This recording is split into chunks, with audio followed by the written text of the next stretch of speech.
जैसे ही उनकी प्यारी बेटी स्कूल से लौटी, घर का माहौल अचानक बदल गया। पापा ने ऐसे स्वागत किया मानो वो घर की राजकुमारी हो। उसका एटीट्यूड किसी राजकुमारी से कम नहीं था। बोतल सीधे छोटे भाई को थमा दी, जैसे वो उसका पर्सनल सेनापति हो। यहाँ तक कि उसका मुंह मीठा करने के लिए मम्मी ने खुद लॉलीपॉप खिला दी। ये सारा ड्रामा इसलिए हो रहा था क्योंकि उसे अपनी छोटी बहन का ख्याल रखना था। वो मना न कर पाए, इसलिए लालच दिया जा रहा था ताकि आराम से मम्मी पापा शॉपिंग पर जा सके। उनकी प्यारी बेटी आज अपने पापा से गुस्सा है। वो एक फल लेकर आती है, बड़ी मासूमियत से उसे छीलने को कहती है। बेटे तो उसे देखकर मुंह में पानी आ गया। बेटी को लगा पापा उसके लिए फल छील रहे हैं, लेकिन वो तो सब खुद ही खा गए। जब उसने लेने के लिए हाथ आगे बढ़ाया, पापा ने देने से साफ इनकार कर दिया। इसलिए बेचारी फिर से दूसरा फल लेकर आई। सोच रही थी शायद इस बार पापा छील देंगे, लेकिन अब उसे बिल्कुल भी भरोसा नहीं था। इसलिए इस बार वो पापा के हर मूव पर नजर रख रही थी। इतनी निगरानी के बाद भी नतीजा वही निकला। पापा ने फिर से फल चट कर दिया। अब उसका गुस्सा लिमिट क्रॉस कर चुका था। डस्टबिन में लात मारी और सारे कपड़े इधर उधर फेंकने लगा। पापा ने बेटी को ऐसा दिखाया जैसे वो सच में डोर को कंट्रोल कर रहे हो। बेटी भी ये सब बड़े ध्यान से देख रही थी। तभी पापा पेचकस उठाते हैं और उस डोर को ढीला कर देते हैं। बेटी तो ये सब देखकर हैरान ही रह गई। उसे तो यही लग रहा था कि ये सब पापा ने किया। अब पापा इस ब्रेड को ऊपर कर देते हैं, फिर लड़की ब्रेड को नीचे कर देती है। पापा को बार बार ऐसा करते देख बेटी को तो पूरा यकीन हो जाता है कि उसके पापा बहुत बड़े जादूगर हैं। पापा ने सिर्फ टीवी ऑन नहीं किया था, बल्कि अपनी बेटी को पूरा राइड वाला एक्सपीरियंस देने में जुट गए थे। बेटी तो ऐसी राइड करके बहुत खुश होती है। आज दादी और पोती मिलकर जम्बो कैंडी का कंपटीशन करती हैं। पोती कंपटीशन के बीच चालाकी दिखा देती है। वो जम्बो कैंडी का थोड़ा सा हिस्सा लेती है और बाकी बची पूरी कैंडी को छुपा देती है। पोती को लगा कि उसने चालाकी दिखाकर दादी को मात दे दी, पर यहाँ तो दादी उससे भी बड़ी मास्टरमाइंड निकली। उन्होंने अपनी पूरी जम्बो कैंडी पोती के सामने रख दी और खुद ने एक टुकड़ा तक नहीं लिया, बस चुपचाप आराम से खाने का नाटक करने लगी। पोती को लगा कि वो जीत गई, इसलिए वो बड़े कॉन्फिडेंस से अपनी पट्टी खोलती है। लेकिन जब उसने सामने देखा, वो तो पूरी तरह दादी की चालाकी देखकर हक्की बक्की रह गई।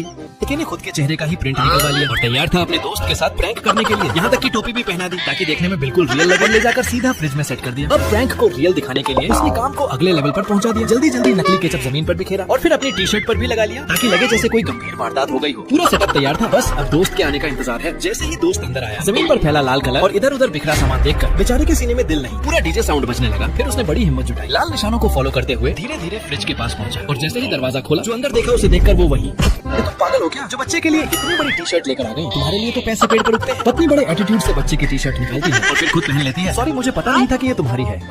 फालतू पैसे खर्च करके इतनी बड़ी सीट किसके लिए लेकर आई हो? पति तो उसमें खुद बैठ जाता है, तभी पत्नी आकर उसमें छांटा बजाती है। ये हमारे बच्चे के बैठने के लिए बेबी सोफा सीट है, अब इसको क्यों लेकर आई हो? इससे हमारा बेबी तलवारबाजी सीखेगा क्या? पत्नी आकर उस डंडे को बेबी सोफा सीट में लगा देती है। ये हमारे बच्चे के खेलने के लिए है। आप तो सच में चांटे खाने लायक। आज तो टीचर ने ठान ही लिया था कि ये देखना है कि आखिर ये बच्चे रात को क्या करते हैं। बेचारा ये लड़का तो ऐसे सोने का नाटक कर रहा है जैसे सर को पता ही नहीं कि ये कंबल के अंदर मोबाइल चला रहा था। जब सर ने दूसरे बच्चे का कंबल उठाया तो वहाँ दो लड़के पकड़े गए, जिसमें से एक तो कुछ खाते हुए पकड़ा और एक सोने का ड्रामा करते हुए। जब सर ने उसे चेक किया तो पता चला वो लोग तो टैबलेट चला रहे थे। सर लाइन से सभी स्टूडेंटों को चेक करते हैं, कोई भी बच्चा ऐसा नहीं था जो सो रहा हो। सभी के सभी कुछ ना कुछ करने में लगे थे। जब सर लास्ट वाले लड़के के पास पहुंचे, उसे देखकर तो गजब ही हो गया, क्योंकि वो सभी बच्चों की तरह जाग तो रहा था पर पढ़ाई करने के लिए।